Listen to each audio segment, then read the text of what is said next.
dama koy waxaat li ma d'accordul moo di ne dafa mel ni bonnet blanc bonnet déshabiller Jean pour habiller Paul parce que équipe la boo xam ne ñoom ñoo nekkoon doon liggéey ànd nañ def nañ lu ñu mën ka nga xam ne moo nekk ca bopp ba échec na bu échecgee c'est toute une équipe qui a échoué benn la léegi nag li nga xam ne moom moo ci des moo di ne il faudrait que ñu def enquête très rapidement situer les responsabilités ñu xam qu'est-ce qui a été à l'origine véritablement de cet incendie bi nga xam ne moo occasionné xale yi ñàkk seen bakkan te bu weesoo loolu man xam nga leneen li ma ci gën a jaaxal mooy comment nan lañu mën a waxee ne ci service néonat boobu noonu amoon na ay déclencheur de fumée amoon na extincteur ñu wëlbati ko tey lakk-lakk boobu am fa ba xale yooyu ñàkk seen bakkan beneen bi di moo di ne mënuñu am ñaari maternité yoo xam ne tey lakk nañ war na mën a nekk déclic pour que service néonat yu nekk au Sénégal yépp qu'on puisse revoir la maintenance ak l'installation justement de ces matériels pour que tey jii nii ñu mën a au moins parer à toute éventualité et ça il faut le faire parce que service néonat yu ci ëpp au Sénégal lu ci bëri lu ñuy jot ci ay machine li ci ëpp ay don la fan nañuy jëndee yooyu la machine fan lay jógee donc loolu yëpp dafa nekk loo xam ne la ñu war a xoolal très rapidement peut-être moi je suis pas très d'accord ak Fofana pour une fois ci lu soxal remplacement bi ndax gis nañu ni c'est une femme boo xamee ni ci sérail bi la bokk ba ñu dénkee ministère de la santé koo xamee ni docteur la nekk ci milieu bi gis nañu avancé yi nga xamee ni am nañ ko foofu Marie Khemesse Ndiaye Ngom sans pour autant présager de ce qui va advenir fii ak suba par rapport ak ni muy liggéeyee li wóor mooy ni ku xam métier bi la nekk ci biir métier bi elle était syndicaliste ba pare dirigé plusieurs fois ay structures de santé foofu sa Thiès par exemple où elle a fait presque 10 ans ci ay structures de santé di gravir ay échelons ba agsi fii képp koo xamee ni da nga bokk ci biir sérail bi ñu dénk la li nga xamee ni yow xam nga ko ndax fa nga màggee ca la nga jàng moo gën ñuy jël des hommes politiques ñoo xamee ni ils n'ont peut-être que le rang de ministre bu ñu ko mën a waxee pour dénk leen loo xamee ni daanaka duñ ci xam dara parce que ñi nekk ci biir ñoom seen bopp ñoo doon njëkk wax nañu jox ñun ñi nga xam ne ñun ñoo xam milieu bi ñu liggéey milieu bi mais nag Diouf Sarr Marie Khemesse ku mën a doon c'est pas une question de changer de poste de changer nu ñu koy waxee ci de portefeuille ñu ne diw la ñu jël teggi fa diw mais il s'agit de changer le système il s'agit de revoir le système et dans ce système pour terminer le premier coupable dans ce système c'est le président de la République c'est pas Marie Khemesse c'est pas Diouf Sarr c'est pas une autre personne c'est tout le système te bu ñu wax système ka ca bopp ba ngay njëkk a wax muy président de la République parce que tey ñaata milliards lañu wax ne lañ soxla foofu le khalife général des Tidianes wax na ko artu na leen bien avant à plusieurs reprises on allait ci weer yi la ñu waroon a def fin mai bi la ñu waroon a tàmbali pose première pierre la naroon a yokk hôpital boobu ça veut dire que malheureusement les choses sont arrivées un peu avant mais mieux vaut avoir quelqu'un du sérail au moins bu boobaa ndax gis nañ ko fi ak Eva Marie Coll Seck qui a fait un excellent travail ba muy yore wàllu ministère santé ba ñoom ñëpp ñi fay liggéey li ñu doon wax mooy ni nañ ko jox koo xamee ni ci ñun la bokk xam li réalité yi parce que ça a toujours été son combat ñu xoolaat système bi Birame xam nga loolu man li nga wax oui rapidement rek parce que dama koy wax Marie Khemesse munoo ko jël nga ne ci sérail bi la bokk d'accord parce que docteur la ci milieu bi la bokk mais mi ngi woon ci équipe bu Diouf Sarr te dama ne li nga xam ne moo jëm ci wàllum santé publique mu am solo Marie Khemesse moom moo ko gàlloo woon kon Diouf Sarr bu échecgee munoo dindi ne Marie Khemesse nekkul koo xam ne ci échec bi la bokk kon donc bu fekkee ne da nga dindi patron ba ca kaw ka ca topp nga jël ko teg ko ca kaw même mooy pratiquement ce sont les mêmes habitudes les mêmes causes produisent les mêmes effets. L'échec vient d'en haut avec le voilà d'accord c'est discutable nañu bàyyi Hadj Mansour moom itam mu sànni si kàddu ñu daal di continuer. bon man tuuti rek man Birahim lay rejoindre mënu ma bokk foofu na xalaat parce que Marie Khemesse ak Diouf Sarr mënuñu bokk mukk taxawaay ci secteur santé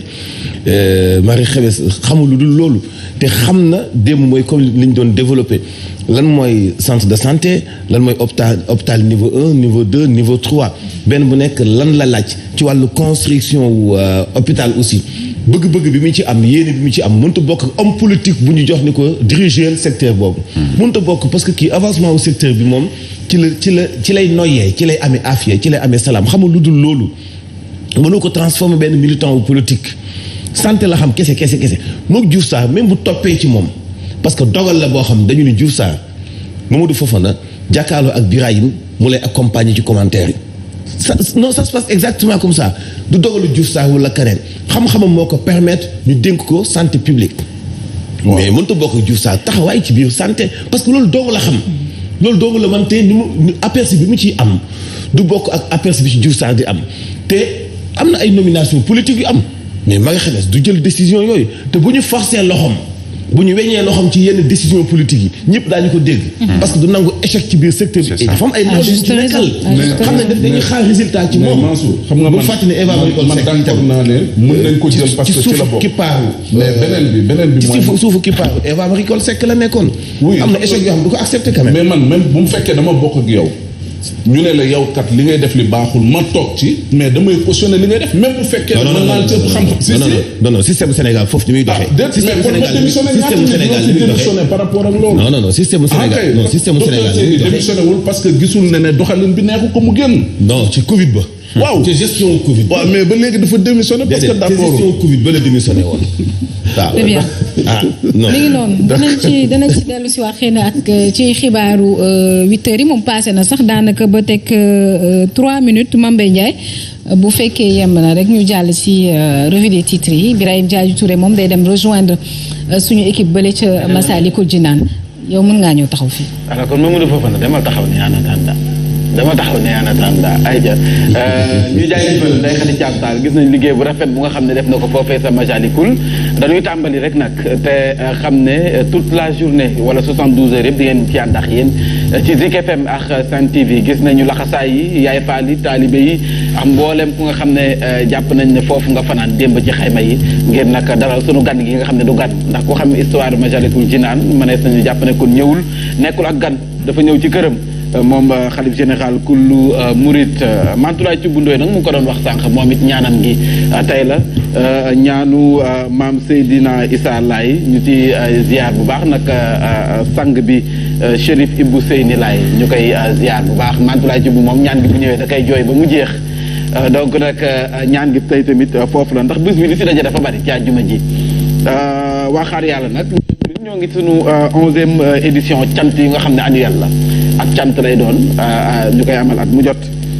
taaw nag Mame Faty Mbacké daf fay teew di Serigne Fallou Sëwru Fall Kalamu Sidi Ahmed Ndiaye ñoom ñooy def jàng yi ak cant la rek nag foofee saxaar yàlla ñoom Habib ñu ngi nekk di ko waajal sama rakk yi ñoom paa sax ñoom seen donc nag lépp nag ci bés bi lay xew en attendant ñuy ñëwaat ci li nga xam ne mooy gan gi fii ci diwaanu Ndakaaru yéen a kaay groupe des médias bu fekkee lépp jàppandi na wàllum son beex ñoom seen ñu koy door ak yéen a kaay groupe des médias tribune yéen a kaay dafa ñëw si gan gi ci boppam le xalif général des Mourides mi ngi fii ci diwaanu Ndakaaru ñu naan kan axlan wa saxlan al muntaxa ñu koy dalal jàmm nag ndax gis nañu ni ñu ko teertoo tey sax yaakaar naa ne asamaan si dafa sotti ndox donte ñoo ngi ci nawet premier taw ci diwaanu Dakar mu teeru sunu xalif bi donc lu koy dalal jàmm yéenekaay bi ñëw ci la nga xam ne nag moo xew sa Tiwaawan loxo dar dafa gémmiñ ci l'hôpital Mame Abdou Aziz Sy Dabakh fukk ak benn ci ay liir yu nga xam ne dañoo lakk si anam gu jéggi dayoo looloo sabab nag ma ne sañu wax ne lakk googu moo yóbbaale Abdoulaye Diouf Sarr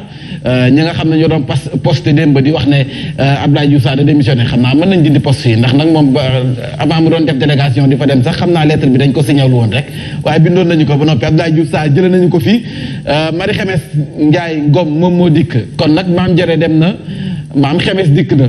donc yéenekaay bi foofu la ñëw ci mbir ya nga xam ne moo xew foofee sa Tivaouane ba tey 11 bébés morts calcinés ñu ne malédiction des hôpitaux frappe à Tivaouane ndax nag duñ ne guléet foofu nag mu ngi koy wax nga fii ci réewum Sénégal dañ dul teel a jël suñuy matukaay dinañ alerté bu ñu alerté du tere nag duñ jël benn mesure alors bu fekkoon jël nañu suñuy matukaay liñ naan fekkoo gën faju yaakaar naa ne lii du am ba hôpital bu Linguère lakkee ba am ñi nga xam ne ñaari bébé faatu sax lañ waxoon foofu la ñu waroon dem audit si service néonatologie yëpp waaye def nu ko nag dañoo bàyyi ba mu amati ñu ne noonu dañuy doog a defaat audit looloo tax nag njiitu réew mi def na décrété na ñetti fan yu nga xam ne dëj national la dëj national bu nga xam ne ni ñetti fan ci réewum Sénégal waa parquet nag jël nañu dossier bi teg nañu ko seen loxo procureur Abdoulaye Ba ñoom ñi nga xam ne kon daañu def seen kéem kattan te képp ku ci laale wala lépp lu ci manti am nag jàppale ne ay sanction faw mu am dikk nañu it également ci ña nga xam ne ñoo doon sauvé wala jéem a sauvé liir ya ay kàddu yi ñu si jot a yëkkati ñu ngay waxtu ni court circuit moo ko sooke en tout cas lu mu ci manti doon ñu ngay xaar rapport bi en attendant it jàpp leen ne ministre bi nga xam ne moom la ñu dénk wàllum finance mere na lool nag waa G7 di kuréelu jàngalekat yi ndax nag dañu dàbbaliwaat delloowaat ni ñu buum sa booy ga Diouf Sarr fu mu nekk nii dafa mel ni nag moom la ñu joxoñ baaraam lépp lu nga xam ne seen structure bi maanaam bànqaasu wér-gu-yaram bi ci ay njombe def nañu ko fu mu nekk nii moom mooy fay bor bi moom Abdoulaye Diouf Sarr dàq nañu ko ci bopp ministre bi nekkatul ministre bi ñu dénk wàllu wér-gu-yaram Marie Khemesse Ngom manees nañu wax ne moom moo ko fa wutu procureur bu Thiès xam ne na kon justice faw mu def liggéeyam amul layam yi amul yërëm tël amul dara amul sans pitié waaye nag bu leen fàttali ne kon xalif général Kulu Tidiane nee na du ma magum xamoon naa ko magum waxoon naa ko laa daan xaap na woon waaye nag jotuñu woon andi benn saafara kenn jox ko nopp bu baax bi moo tax lii xew na tey jii xalif bi moom moo ko xamle le témoin dafa ñëw après li nga xam ne mooy njombe li sa diwaanu Tivaouane Diouf Sarr fu mu nekk nii lakk nga def ko lakkaale yóbbu na ko tekki na ndombal tànkam wala sax dañ ko dàq Marie Khemesse Ngom moom moo ko wuutu njiitu réew mi président Macky Sall nee na ñetti fan yi nga xam dañu koy dëj fii ci réew mi procureur bi nag nee na la justice sera implacable en tout cas yoon dana def liggéeyam te lépp lu mu laaj dañ ko ci def Sud Quotidien ñëwaat ci lakk gi ba tey yaakaar naa ne tey yéen kaay yëpp si la ñu ñëw fukk ak benn ci ay bébé yu nga xam ne noonu lañu nañu ganasee àdduna noonu la ñu delloowaat waaye it ci anam gu jéggi dayoo metti lool Sud Quotidien ñëw na si réew mi quotidien le procureur entre en jeu kon nag procureur jëna dossier deewu ko fukki bébé ak benn yi loole it yéen kaay bi ñëw na si clap de fin pour Diouf Sarr kon nag Diouf Sarr lem na ay dëbësam ay kaakaam parce que ne nag làmb ji leneen uti beneenum xëy ndax nag nekkatul jëwriñ bi ñu dénk wàllu ko wér-gu-yaram le quotidien dafa ñëw ci incendie bi ba tey ci l'hôpital Abdoul Aziz Sy Dabakh ma ne sañu wax ne fu mu nekk nii nag metti na lool 11 bébé yu faatu ci anam gu jéggi dayoo Diouf Sarr limogé Marie Khemesse Ndiaye moom moo dikk parce que ne ko wuutu yéenekaay bi di Libération ñëw ci li nga xam ne mooy témoignage yi ñi nga xam ne seen doom yi daf see lakk bi si gën a yéeme moo di Mamadou Mbaye mii dafa ñëwoon ngir nag mbir yi daf ko fa fekk muy jéem a de sauver li nga xam ne moom mooy liir yi nee na doo woon gis dara lépp la ndëmboon ndax saxaar si waaye nag ba mu yóotoo loxoom taal torsom ci la gis benn bébé ba mu jéemee téye loxo ba nee na loxo ba la sa desoon dafa ruus kon nag xale bi dafa lakk ba jeex nee na loxo liir bi la doon jéem a téye waaye dafa rot maanaam lakk na ba jéggi dayoo metti na nag mais loolu moom moo xew Abdoulaye Diouf Sarr kon nag mbir yi yóbbu na ko dàq nanu ko ci yéenekaay bi dikkaat na ci yéenekaay bi également drame boobu la ñëw ci enquête incendie hôpital Tivaouane lépp nag yéenekaay daanaka ñoom ñëpp si la ñu ñëw 11 bébés calcinés ci lakk nañu ba nekk doom le coup de théâtre muy waxtaan bi doxoon ci diggante gouvernement beeg jàngalekat yi dellooti nañu buum te mboy nga ndax wàllum koppar gi indemnité de logement yi ministre bi nee na loolu rek mënees nañ jàpp ne lañ dul laal te nag lépp lu ñu diggante liggéey woon respecté nañu ko kon nag jàngalekat yi nañu xool leneen lu ñu mën a wax bés dafa ñëw ci 11 bébés yi nga xam ne dañoo faatu fukki ak benn ci ay liir yu nga xam ne lakk nañu ba jéggi dayoo mu mel ni it njiitu réew président Macky Sall ma ñu ko doon xaaral ni ki tey ci àjjuma ji dana dem ca Tivaouane procureur nee na nag jot nañu auditionné juróom-benn ci personnel ba nga xam ne ñoo teewoon mbir mi ñu ngay jox ni court-circuit la wàllum courant moom lam du moom lu mu ci manti doon rapport bi dana génne xalif général des Tidianes nee na moom alerté na woon dang xaafu na woon waxoon na waaye nag dañ ko joxuloon nopp bu baax bi comme nag du magum xamoon naa ko magum waxoon naa ko laa waxoon na ko xëy na nag dañ ko joxuloon nopp bu baax bi waaye nag mbir yi comme feeñ na kon nag Yacine mën nañ jeexalee ci Odia comme tak temps bi daf ñoo xaw a def parce que 8h11 gis nañ président Macky Sall ni mu jëlalee ki nga xam ne moom mooy Khemesse jëlale ko ci fenêtre bi teg ko ci brancard bi Abdoulaye Diouf Sarr moom tëb na donc fu mu nekk ni nag Khemesse lay yóotu ñu xam ndax Khemesse dana def liggéey ba am déet lu mu ci manti doon Abdoulaye Diouf Sarr moo yoroon kii bi waaw daa daanu moom dafa daan moom na mu daanoo sax dafa rafet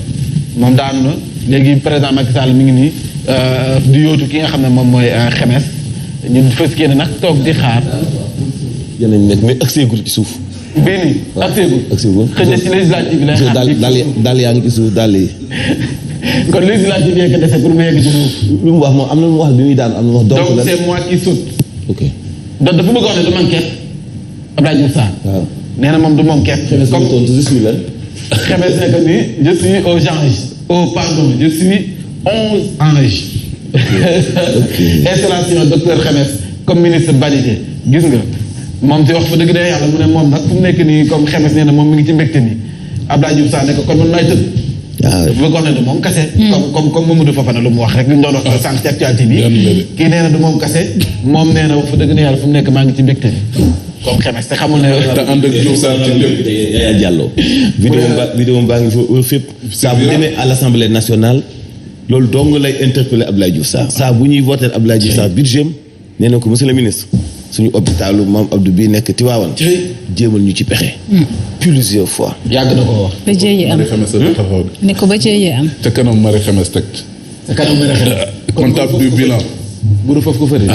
waaw xëj na après moom Xemes dina xool na muy doxal. doo jël nga foofu benn yoon. ajuwul aywa titre ajuwul ko de na xew sa jël trafic xanaa lambal trafic lambal leen ko trafic waaye. jox ko trafic kon. wala moo titre bu fekkee jàppandi na rek nag bu ci xajee mën nga si xaas lëf rek. Tivaouane na ci gën a fees ak fukki